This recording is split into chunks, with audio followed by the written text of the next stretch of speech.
Welcome to Sweet Life Beat Life. We hope this video helps. You need your Apple ID and iCloud photos active. Once that is confirmed, open Settings and tap your name to verify iCloud photos is toggled on. Make sure you're on a stable Wi-Fi network and plugged in if syncing a large library, because uploads and downloads can pause on cellular or low battery.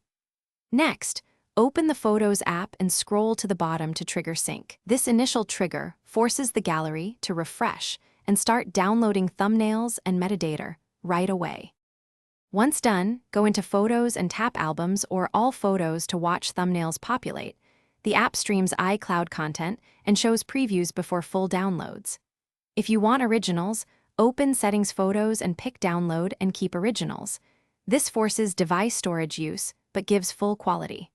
Alternatively, keep Optimize iPhone storage to view compressed versions and save space. Make sure Background App Refresh is enabled so the Photos app can fetch changes while you're not actively using it.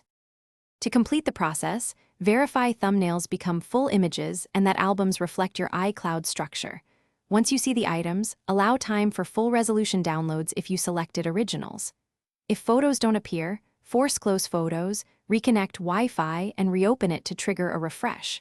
Should sync still stall, sign out of iCloud then sign back in, but back up first because this can reinitialize downloads.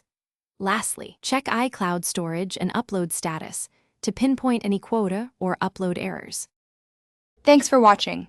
Consider subscribing if we helped you.